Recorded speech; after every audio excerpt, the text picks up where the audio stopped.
Hello student, welcome to my YouTube channel Rohit academy. Student, आज हम इस वीडियो में आप लोगों को बताएंगे क्लास 10th का आप लोगों का विषय है हिंदी, यानी कि प्री बोर्ड परीक्षा 2024 का। ये बिल्कुल वायरल पेपर है जिसका कोड है आपका RMK है। ये पेपर बिल्कुल वायरल पेपर है। और आप लोगों को जानकारी के लिए बता दूं, अगर आप लोग का प्री बोर्ड का परीक्षा नहीं हुआ तो आप लोग इस वीडियो को देखिएगा अंत तक जरूर, और एक एक क्वेश्चन का आंसर बताएंगे, यानी कि संपूर्ण हल के साथ बताएंगे। आप लोग का अगर हो भी गया तो 22 फरवरी के लिए भी देख लीजिएगा। इसी में से क्वेश्चन आप लोगों को देखने को मिलेगा 22 फरवरी का जो आप लोग का बोर्ड एग्जाम है। ठीक, चलिए बिना देरी किए शुरू करते हैं, अपने क्वेश्चन पर आ जाते हैं। पहला क्वेश्चन यहाँ पर दिया गया खंड का बहुविकल्पीय प्रश्न के रूप में दिया गया है। पहला क्वेश्चन कि श्रृंगार रस का मंडन रचना के लेखक है। इसके रचना के लेखक कौन है? तो नाभादास जी हैं, यानी कि हमारा नाभादास नहीं, इसका जो राइट आंसर हो जाएगा गोकुलनाथ जी है, यानी कि आ वाला हमारा ऑप्शन राइट हो जाएगा। फिर अगला क्वेश्चन देखिए क्या दिया गया है कि निम्नलिखित में से प्रयोगवादी कवि कौन है? तो प्रयोगवादी कवि आज्ञा जी हैं, यानी कि दा वाला ऑप्शन हमारा राइट हो जाएगा।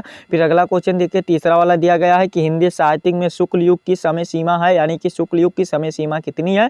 तो 1919 से ईस्वी से लेकर के 1938 ईस्वी तक है, यानी कि बा वाला ऑप्शन हमारा राइट हो जाएगा। ठीक, फिर अगला क्वेश्चन देखिए चौथा जो दिया गया बिहारी किस युग के कवि है, हमें यह बताना है। तो बिहारी जो कवि हैं किसी रीतकाल के कवि हैं, यानी कि बा वाला हमारा ऑप्शन राइट हो जाएगा। फिर अगला क्वेश्चन देखिए गीतावली कवि का नाम है। तो गीतावली गोस्वामी तुलसीदास जी का है, यानी कि पांचवें का आ वाला हमारा ऑप्शन राइट हो जाएगा। फिर अगला क्वेश्चन देखिए क्या है कि निम्नलिखित में से कौन सा प्रसिद्ध आलोचक है? तो प्रसिद्ध आलोचक की बात की जाएगी तो आचार्य रामचंद्र शुक्ल जी हैं। ये फर्स्ट चैप्टर आप लोग का गद्य का है, तो यही है आचार्य रामचंद्र शुक्ल जी, टिक कर देंगे। और फिर अगला क्वेश्चन देखिए सातवां जो है कि रोला छंद के प्रत्येक चरण में कितनी मात्राएं होती है? बाबू 24 मात्राएं होती है, सा वाला ऑप्शन राइट टिक कर दीजिएगा।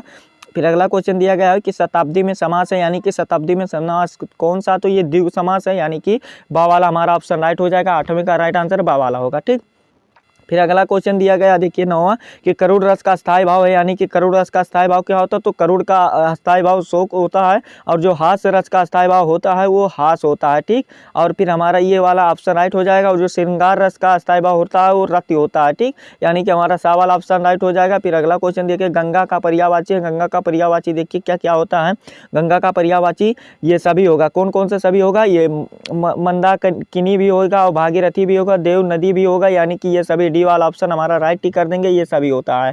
ठीक, यानी कि हमारा दा वाला ऑप्शन राइट हो जाएगा। फिर अगला क्वेश्चन 11 वाले पे आ जाते हैं कि सदैव का संधि विच्छेद है, यानी कि सदैव का संधि विच्छेद क्या होता है? सदा प्लस ए होता है, यानी कि आ वाला हमारा ऑप्शन राइट हो जाएगा। फिर अगला क्वेश्चन है कि रात का तत्सम शब्द है, यानी कि रात का तत्सम शब्द क्या होता है? तो रात्रि होता है, यानी कि हमारा ये बा वाला ऑप्शन राइट हो जाएगा। ठीक, फिर अगला क्वेश्चन है कि क्रोध का पर्यायवाची है, यानी कि क्रोध का पर्यायवाची क्या होता है? तो क्रोध का पर्यायवाची कुपित होता है। देखिए कुपित होता है, कोप होता है, गुस्सा होता है, कोह होता है, रोष होता है, प्रतिघात होता है, आक्रोश होता है, इत्यादि होते हैं। बहुत होते हैं, कितना बताया जाए, तो हमारा आ वाला ऑप्शन राइट हो जाएगा। फिर अगला क्वेश्चन देखिए क्या दिया गया 14 वाला कि दैनिक शब्द में किस प्रत्यय का प्रयोग हुआ? तो दैनिक शब्द में जो प्रत्यय की बात की जाएगी इक का प्रयोग हुआ, यानी कि हमारा आ वाला ऑप्शन सही हो जाएगा। ठीक, फिर अगला क्वेश्चन देखिए क्या दिया गया है कि अगला क्वेश्चन दिया गया है, जो अगला क्वेश्चन दिया गया है 15वां की निर्जल शब्द में किस उपसर्ग का प्रयोग किया गया है? निर्जल शब्द में किस उपसर्ग का? तो निर, यानी कि नी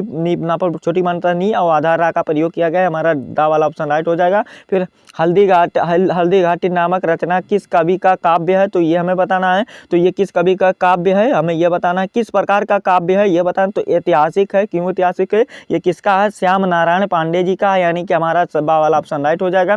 फिर अगला क्वेश्चन है प्रदेश में रहने वाले मित्र कौन है? यानी कि प्रदेश में जो मित्र रहते हैं कौन है? वो कर्म है, यानी कि कर्म होगा या धन होगा, इसको एक बार देख लीजिएगा।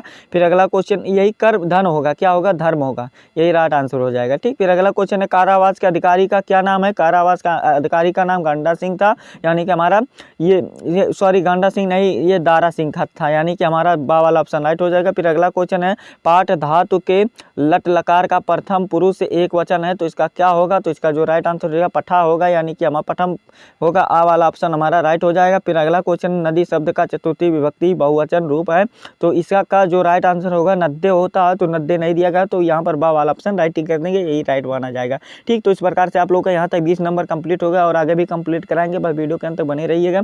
खंड आ हमारा यहाँ से खंड यहाँ हमारा इंड होता है, खंड खा स्टार्ट होता है, देखिए इसमें 21 वाला क्वेश्चन दिया है, निम्नलिखित गद्यांश में से किसी एक गद्यांश के नीचे दिए गए प्रश्नों का उत्तर देना। 6 नंबर इसके लिए हमें प्राप्त किया जाएगा। यहाँ पर पहला क्वेश्चन दिया गया, आ वाला कि विश्वास पात्र मित्र जीवन की एक औषधि है। हमें अपने मित्रों के यह आशा रखनी चाहिए कि वह उत्तम संकल्पों से हमें दृढ़ करेंगे और जब दोषों को यानी कि जब दोषों को क्या करेंगे और त्रुटियों से हमें बचाएंगे और हमारे सत्य पवित्रता और मर्यादा के प्रेम को पुष्टि करेंगे और जब तक कुमार्ग पर पैर रखेंगे तब हमें साचेत करेंगे और जब हम हतोत्साहित होंगे तब वह हमें उत्साहित करेंगे। ये बाबू मित्रता चैप्टर से लिया गया है। आप लोग संदर्भ भी देख लेते हैं, क्वेश्चन का आंसर भी बता देते हैं। देखिए पहला क्या दिया गया है कि उपयुक्त पद्यांश का संदर्भ लिखिए, तो हेडिंग डाल दीजिएगा संदर्भ। इसमें लिखिएगा कि प्रस्तुत गद्यांश हमारी पाठ्य पुस्तक हिंदी के गद्य खंड में मित्रता नामक पाठ से लिया गया है या संकलित है, जिसके लेखक कौन है? आचार्य रामचंद्र शुक्ल जी हैं। 2 नंबर बाबू आप लोग का कंप्लीट हो गया। फिर अगला क्वेश्चन देखिए क्या दिया गया है कि रेखांकित अंश की व्याख्या कर दीजिएगा। देखिए क्या करना है कि देखिए क्या कहता है रेखांकित अंश की व्याख्या में हेडिंग डाल दीजिएगा, यही रेखांकित अंश की व्याख्या। इसमें लिखिएगा कि आचार्य रामचंद्र शुक्ल जी कहते हैं कि मित्र जीवन की एक ऐसी औषधि के समान है जो हमें संकट पर काम आते हैं और हमारे द्वारा किए गए कार्यों से वो उत्साहित होते हैं, अच्छे कार्यों से उत्साहित होते हैं और बुरे कार्यों से वो नाराज होते हैं। इसी प्रकार से हमें अपने जीवन में मित्र बनाना बहुत ही आवश्यक है, लेकिन वो भी सत्य और विश्वास पात्र की मित्र बनाना चाहिए और वो हमें पवित्रता और सत्य की ही मर्यादा के प्रेम को पुष्टि करना वाले मित्र बनाना चाहिए, क्योंकि जब हम गलत राहों पर जाएंगे तो हमें बताएंगे और साचेत करेंगे। इसीलिए यही हमारा राइट आंसर हो जाएगा। फिर हमारा 2 नंबर कंप्लीट हो जाएगा। फिर अगला क्वेश्चन है, सच्चे मित्र किस प्रकार से हमें दृढ़ करेंगे? तो सच्चे मित्र देखिए हमें किस प्रकार से दृढ़ करेंगे। सच्चे मित्र इस प्रकार से हमें दृढ़ करेंगे कि जब हम कुमार्ग पर पैर रखेंगे तब वह हमें साचेत करेंगे और हम हतोत्साहित होंगे तब वह हमें उत्साहित करेंगे। इसी प्रकार से आप लोग यहाँ से लेकर के आप लोग यहाँ तक लिख दीजिएगा। आप लोगों का 6 नंबर टोटल कंप्लीट हो गया, कोई नहीं रोक सकता है। ठीक, ये 6 नंबर। और अगर आपको ऊपर वाला नहीं आता तो नीचे वाला भी कर सकते हो। ऑप्शन आप लोगों को दिया जाएगा अथवा करके इसमें दिया गया है कि ईर्षा की बेटी का नाम निंदा है, जो कि ये ईर्षा तू ना गई मेरी मन से, ये रामधारी सिंह दिनकर जी हैं इसके लेखक, या पद्मलाल पुन्नालाल बख्शी जी होंगे, कोई होंगे। उपयुक्त गद्यांश का संदर्भ लिख दीजिएगा। ये ईर्षा तू ना गई मेरी मन से चैप्टर से लिया गया। रेखांकित अंश की व्याख्या कर दीजिएगा, इसको वाला भी, और ये वाला भी क्वेश्चन दिया गया तो इसको वाला भी कर लीजिएगा। आप लोगों को ऊपर एक बता दी है, आप लोगों को जो समझ में आएगा उसको तैयार कर लीजिएगा अच्छे तरीके से। ठीक, फिर 22 वाला क्वेश्चन दिया गया, निम्नलिखित पद्यांश में से किसी एक पद्यांश का नीचे दिए गए प्रश्नों का उत्तर दीजिए। 6 नंबर प्राप्त कीजिए। यहाँ पर पहला क्वेश्चन दिया गया, चरण कमल बंधु हरि राई, जाके कृपा पंगु गिरी लंगे को सब कुछ अंधे को दर्शाई, और बाहिरा सुने गूंग पुनि बोले, रंग चले सिर छत धराए, सूरदास करुणा मैं बार बार बंदोत पी पाई। तो ये आप लोगों का पद नामक चैप्टर से लिया गया। पद्यांश में लिख दिया। प्रस्तुत पद्यांश हमारी पाठ्य पुस्तक पद खंड में पद्यांश नामक पद नामक चैप्टर से लिया गया, जिसके लेखक सूरदास जी हैं। ये बाबू कंप्लीट हो गया। 2 नंबर रेखांकित की व्याख्या। सूरदास जी कहते हैं कि श्री कृष्ण की कृपा हो जाने पर, श्री कृष्ण की चरणों की कृपा हो जाने पर जो मतलब लंगड़ा व्यक्ति होता है वो पर्वत को लांघ लेता है, और अंधे व्यक्ति को सबको दिखाई देता है, और बहिरे व्यक्ति को सभी को सुनने लगता है, गूंग पुनः बोलने लगता है, और जो गरीब होता है यानी कि भिखारी जो होता है वो राजा बन करके सिर पर छत्र धारण करके वो चलने लगता है। सूरदास ऐसे प्रभु की बार बार वंदना करते हैं। ये बाबू रेखांकित अंश की व्याख्या राइट लिख करके 2 नंबर कंप्लीट हुआ।